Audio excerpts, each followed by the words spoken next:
Welcome back to Next Paradigm by Odin Lab, the podcast where science meets energy, health, and honestly, a whole lot of curiosity. And sometimes a dash of whimsy. You never know. Hi, everyone.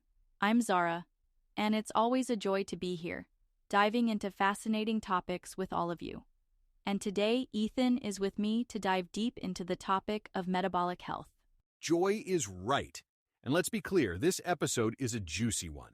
Like, if the metabolic health world had a bestseller, this Definitely this one. would top the charts.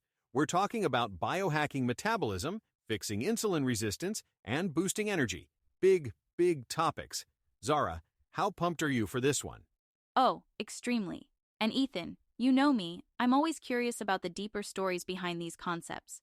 Biohacking. It sounds so high-tech and futuristic, but it's also so personal, isn't it? Exactly. It's like one part macro science, one part micro, our actual day-to-day lives.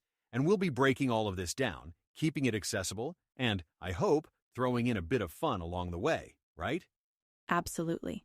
And hey, if anyone's going to make insulin resistance a good podcast combo, it's us. So stick. Wait, hold that thought. Let's not give everything away just yet. Fair enough. Let's dive in. All right, let's dive in and tackle insulin resistance. It's this term that gets thrown around a lot, but what does it actually mean in real life? Why does it matter so much? Let's break it down together. And it's not their fault. Nobody's walking around saying, let me tell you a tale about my pancreas and cellular uptake. Exactly. But here's the thing. Insulin resistance isn't just some niche, sciencey term. It's at the core of so many chronic conditions. Diabetes, obesity, even heart disease. Like, it's kind of scary how common it is. And the wildest part is that most people don't even know they have it until it's practically screaming at them through symptoms. Yes, it's what I call silent chaos. So here's how it works. Here comes the science. Buckle up. Okay, so insulin is like a key, right? It unlocks your cells so glucose, basically sugar in your blood, can get in and give your cells energy. But when you're insulin resistant, it's like your body's locks are rusty. The key doesn't work as well anymore, and glucose gets stuck floating around in your bloodstream. And too much glucose in the blood? That's not good. It's like pouring syrup into a machine and expecting it to still run smoothly. Exactly. Over time, your body tries to compensate by pumping out more insulin. It's like shouting louder because you think the problem is the volume, not the earplugs, you know? I love how you just compared insulin to shouting. But seriously, it's this vicious cycle, isn't it? High insulin, high glucose, and eventually your body just says, I'm done. Totally. And that's when we start seeing the heavy hitters. Type 2 diabetes, metabolic syndrome, you name it. But here's what's wild. This whole process can start years before you see any symptoms. Which is why understanding it is so crucial, right? Like, if you know what's happening early on, you have a chance to turn things around. Bingo. Awareness is the game changer, and we'll get into how to fix it in just a sec. But first... Oh, no spoilers yet. Keep the suspense alive. All right. But seriously, this understanding, it's step one to turning silent chaos into, metabolic harmony. All right, we've unpacked insulin resistance and how it creates silent chaos. Now, let's take it a step further. If we're really going to understand metabolism, we need to shine a light on these teeny, tiny powerhouses inside our cells that play a massive role in keeping things running smoothly. The mitochondria. Nature's little energy generators. It's kind of fascinating. Most people learned about them in biology class as, the powerhouse of the cell, and then just filed it away forever. Right? Totally relatable. I mean, I probably remembered it more for that vocabulary quiz than for, understanding my body. Same. But here's what's wild. Those tiny organelles, they influence so much more than we give them credit for. It's not just energy production. It's aging, metabolic health, even how we feel day to day. Exactly. So think of mitochondria like a car engine. They take in fuel, mix it with oxygen, and voila, you get energy. But when the engine's misfiring, or you're using bad fuel, things spiral out of control fast. And in this case, spiral could mean serious things, right? Sluggier metabolism, insulin resistance, fatigue. It's almost like these little engines set the pace for your entire system. Yes, and they're under constant attack. Poor diet, stress, pollution, even just getting older. All that damage adds up and starts affecting how efficiently they work. Which then throws the whole system off balance, doesn't it? I mean, if your mitochondria aren't working right, how can you expect peak energy or health for that matter? Bingo. And here's where it gets fascinating. Damaged mitochondria don't just stop working. No, they actually send out distress signals like, hey, I'm not okay here. And when those signals pile up, it's like a domino effect across the body. Oh, I love a good metaphor. It's like, imagine a neighborhood where all the streetlights flicker out one by one. Suddenly, everything feels chaotic, disconnected. Oh, yes, exactly like that. But here's the good news. There are things we can do to repair and even optimize those mitochondria. It's not all doom and gloom. Thank goodness, because I wasn't quite ready to spiral into streetlight apocalypse territory just yet. Ha ha ha. Fair enough.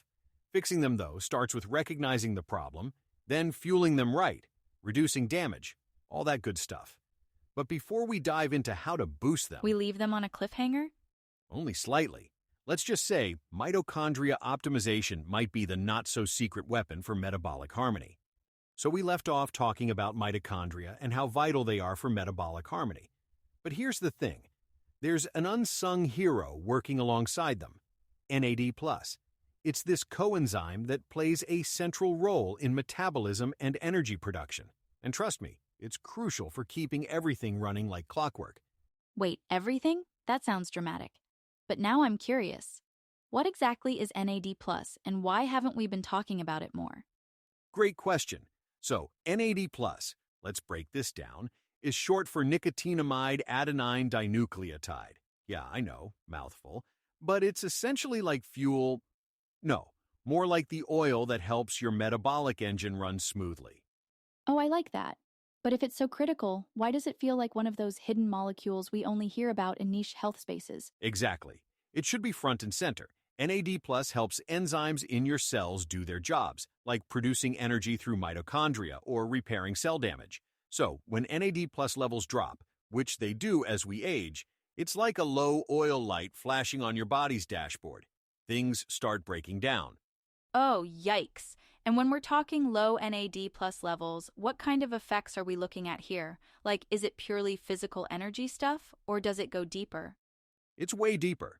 Sure, energy dips, fatigue, that's the obvious stuff. But it also hits things like metabolism, DNA repair, even brain function. It's the whole package. And get this, scientists have started linking low NAD+ to accelerated aging and chronic diseases. Wow. So, not just feeling tired after lunch, but major system-level impacts?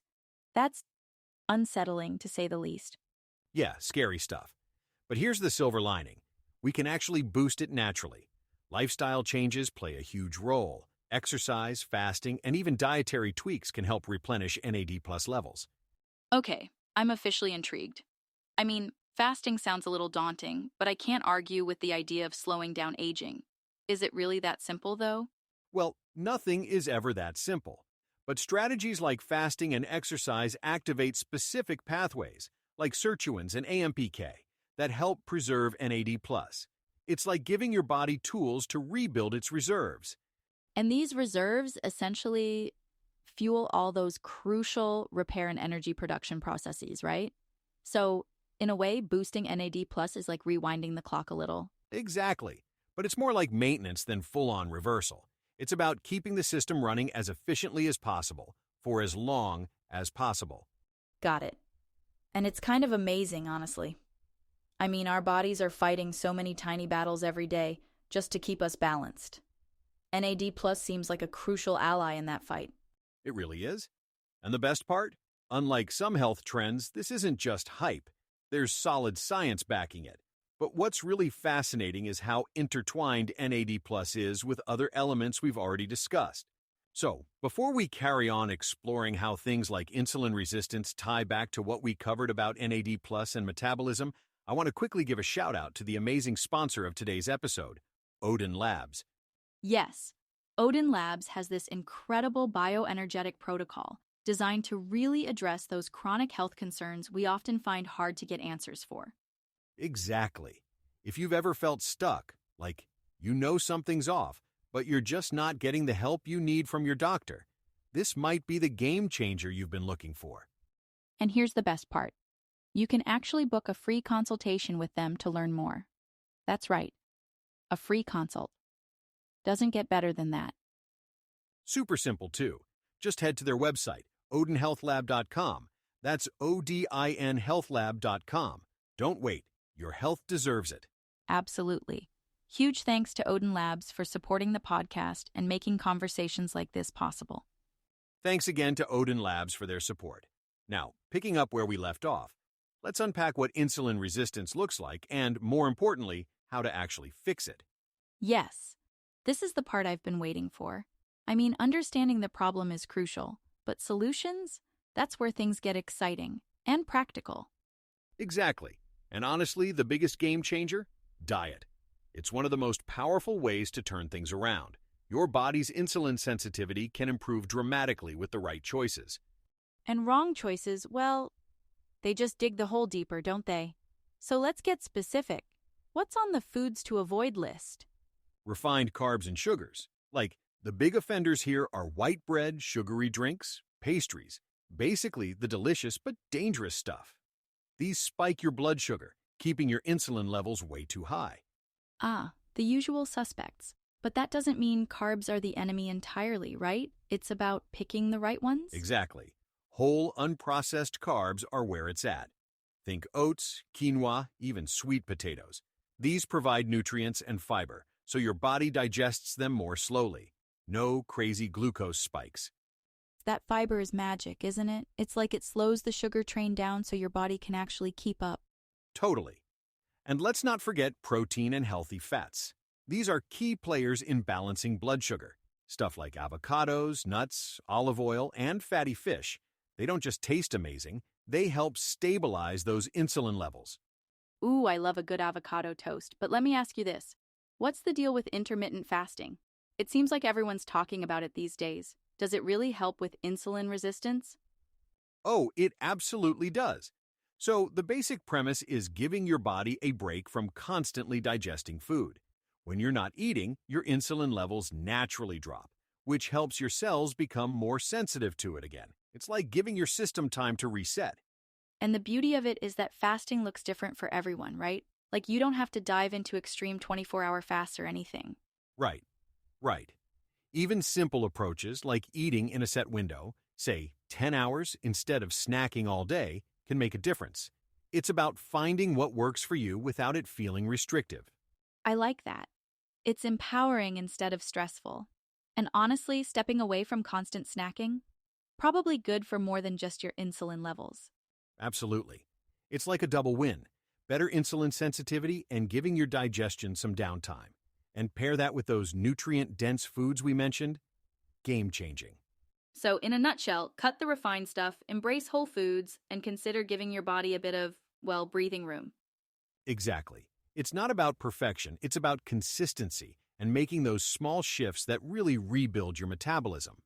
Now, all those shifts we talked about, better eating habits, cutting refined carbs, even intermittent fasting, they do more than just help with insulin resistance. They play a huge role in balancing your hormones, which, honestly, are like the conductors of your metabolism. When those hormones are out of tune, it's like the whole orchestration of your metabolism can start to fall apart. Ouch. And we're not just talking about insulin here, right? That's the headliner, sure, but there are backup singers in this story? Exactly. Cortisol, thyroid hormones, leptin, testosterone, estrogen. It's this huge cast of characters. Each one plays a role in how your body uses energy, stores fat, even how it makes you feel on an everyday level. And when they're in sync, you're humming along, full of energy, everything feels balanced. But if just one starts to lag or overact, chaos? Bingo! It's like, imagine a conductor that's either asleep on the job or waving their baton way too aggressively. You're left with either sluggish, slow tunes or this frantic mess. And the effects? They're huge. Slower metabolism, more fat storage, low energy. It's all connected. It really is like a symphony. And you've got cortisol, the stress hormone, in there too, right? That one always feels like it's just lurking, waiting to mess things up. Totally. Cortisol's tricky because small amounts are fine. It gets you through a crisis. But when stress becomes chronic, cortisol levels stay high, and that's when the trouble starts. Let me guess. High cortisol equals more fat storage, less energy, and probably a whole lot of bad moods? Exactly. And not just fat storage, but specifically belly fat, which is the most metabolically active and, in excess, the riskiest kind of fat for your health. Oh, lovely. But this isn't just about cortisol, right? There are hormones like leptin, the hunger one, that come into play too? Right. Leptin's a major regulator of appetite. When it's working fine, it's like your body's fullness signal. But leptin resistance, which can come from overeating processed foods, by the way, totally sabotages that signal. You're hungry even when your body doesn't need more food. Not ideal for metabolism. So, the more processed your diet, the harder it is to read your body's own hunger cues. That feels grim. I mean, where do we even start to fix all this? First, it's about lowering stress. Seriously, cortisol is public enemy number one here. Exercise can help, sleep is critical, and even mindfulness practices like meditation make a difference. And for other hormones like estrogen, testosterone, and thyroid, diet, exercise, and maybe professional help if things feel off? Exactly.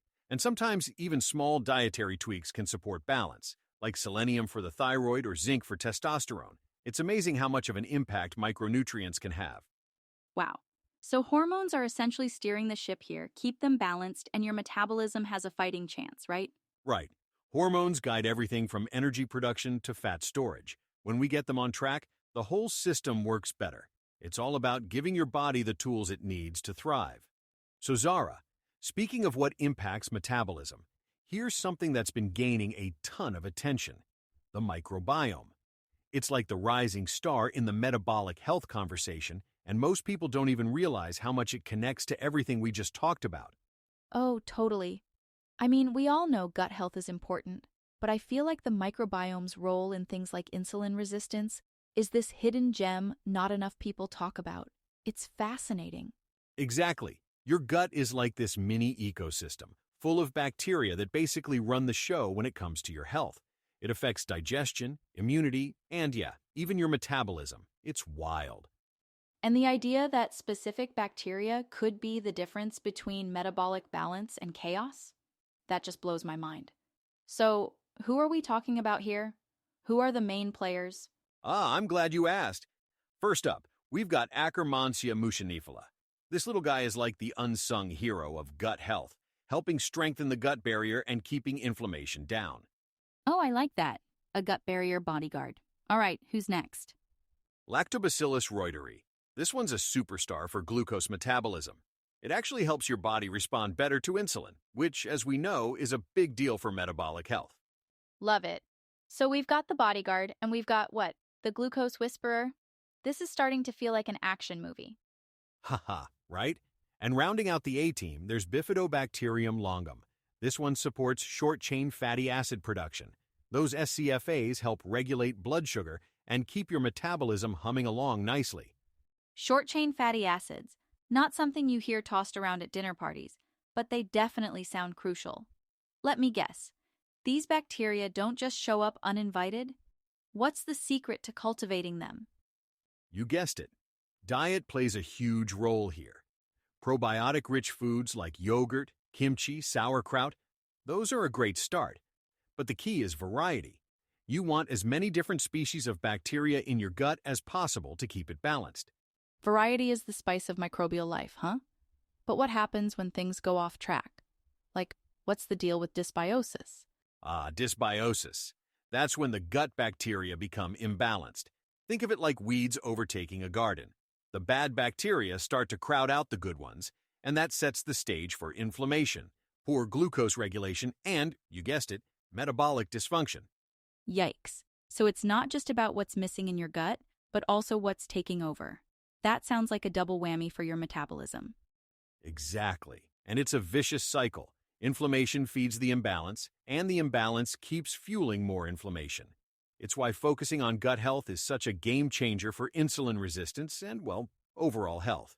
So it all comes back to balance, making sure those A-team bacteria thrive while keeping the troublemakers in check. It's kind of poetic, isn't it? It really is, and the beauty of the microbiome is that it's adaptable. Small, consistent changes in your diet and lifestyle can make a huge difference. Building off what we just talked about with adaptability and metabolism, let's shift gears to something equally transformative: exercise. When people think about it, they're like muscles, heart health, weight loss. But there's this whole other side to it that doesn't get nearly enough love. We're talking about exercise as a metabolic powerhouse. Like, it literally rewires how your body uses energy. Ooh, I like the sound of that. Rewiring energy, but how? What are we talking here? Bigger gas tanks for our cells. Kind of, yeah. Exercise, especially the right kinds, improves mitochondrial function. That's the little power plants in your cells. It also boosts insulin sensitivity and helps your muscles gobble up glucose more efficiently. In short, it trains your body to be this lean, mean energy machine. I love that visual. Tiny power plants getting an upgrade. So it's not just about burning calories then. It's more like optimizing the whole system? Exactly. And that finer point gets overlooked, you know?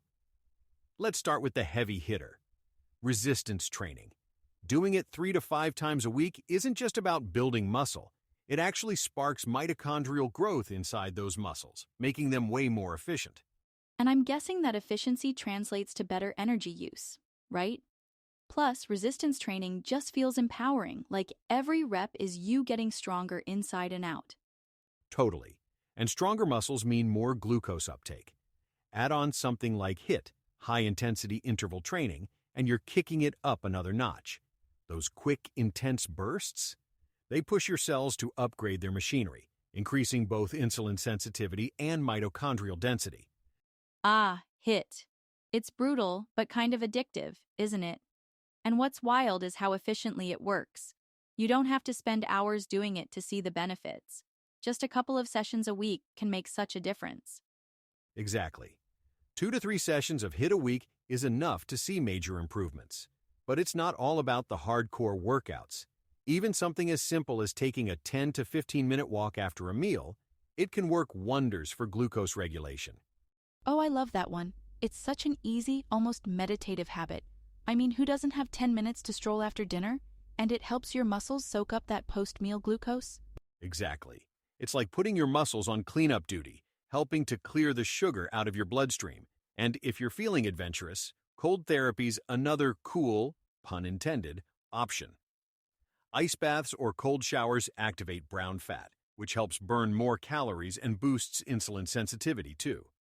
All right, I admit, it sounds intriguing, but sitting in icy water? Hard pass for me. Still, the idea of activating brown fat, this hidden metabolic superhero, is fascinating. Fair enough. Cold therapy isn't for everyone, but its effects are undeniable. At the end of the day, though, it's all about finding the strategies that click for you, whether it's building strength, sprinting it out, strolling post-meal, or enduring some icy pain. Ha ha. Icy pain or not, the bottom line's clear.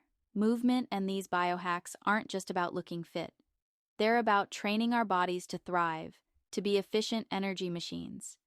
All right, Zara, since we've been diving into how to optimize our bodies, let's shift gears to something that works behind the scenes every single day: the circadian rhythm. It's like nature's ultimate timekeeper, ruling everything we do. Ah, yes, the internal clock we all have but constantly ignore. So, Ethan, what's the deal? Why does messing with it wreak havoc on our metabolism? Great question. So, your circadian rhythm is like this built-in timer that regulates processes like hormone production, digestion, and even fat storage. It's synced with light, sunrise to sunset, and when it's off, everything else kinda just collapses. Collapses? That sounds dramatic. But I mean, we've all heard the warnings about sleep loss or staring at screens late at night. Is it really that bad? Oh, absolutely. Take insulin sensitivity. It's one of the first things to tank if your circadian rhythm's disrupted.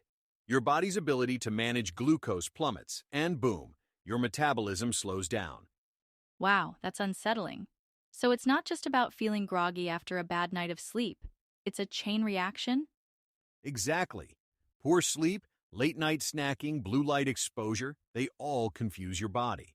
It's trying to follow its natural rhythm, but you're throwing it into chaos. Basically, you're putting it through jet lag without the fun vacation? Yes, perfect analogy. And here's a kicker. When you eat late at night, it's like your pancreas goes, wait, why are we working overtime? It's not aligned to process food efficiently, which can mess with insulin release even more. And I bet that whole process compounds over time, doesn't it? Like, it's not just one late pizza night, but a pattern that really chips away at your metabolic health. Spot on. Your cells get out of sync with each other. They're designed to work like a team, but they're essentially arguing over what time it is. That disruption amps up fat storage, slows calorie burn, basically all the things you don't want. So how do we fix it? Just go to bed earlier, or is there more we're missing? Getting good sleep for sure, but it's a whole lifestyle shift. Start by syncing your activities with daylight. Eat your main meals earlier in the day, get sunlight in the morning. It all helps reset that internal clock. Oh, I like that. A natural reset. Almost sounds soothing. But what can people do if their schedule's, like, unpredictable? Shift work or... Hold that thought. I've got a tip for that. But first, all right, Zara, picking up from where we left off, if your schedule's unpredictable, like with shift work, it's all about controlling what you can. For instance, timing your meals strategically and using light therapy to trick your clock into syncing better. It's a fascinating area, really. Oh, absolutely. I feel like we've gone on this epic journey through the inner workings of metabolism. It's complex, but at the same time, everything's so beautifully connected, you know? Exactly. And what I love about this topic is that it's not just science for science's sake. It's real, actionable stuff that can have a huge impact on how we live our lives. Right. It's not about memorizing the names of enzymes or molecules. It's about understanding how small, intentional changes can ripple out, transforming our health step by step. Yeah, like, if there's one thing you take away from this episode, it's that you have more control over your metabolism than you might think. Whether it's through food, movement, sleep, or even a little gut TLC, there's always something you can tweak. And it doesn't have to be all or nothing, right? I feel like sometimes people get overwhelmed, thinking they need to overhaul their entire lives. But it's really about those small, consistent shifts that add up to big results. Exactly. Consistency beats perfection every single time. And hey, speaking of small but important steps, if any of our listeners want to take things further, they can check out our sponsor, Odin Labs. Ah, yes. Odin Labs and their bioenergetic protocol. That's a truly fantastic resource for anyone looking to dive deeper into personalized health solutions. And don't forget, they offer a free consultation. Seriously, free is my favorite price point for health advice. Ha ha ha, same. So, head to odinhealthlab.com, that's ODIN healthlab.com, and see how they can help you get started on your journey to metabolic health. And with that, Ethan, I think we've wrapped up another massive topic. This episode really felt like opening a treasure chest of health insights. There's just so much to explore. Couldn't agree more. And to everyone listening, thank you for joining us on this ride.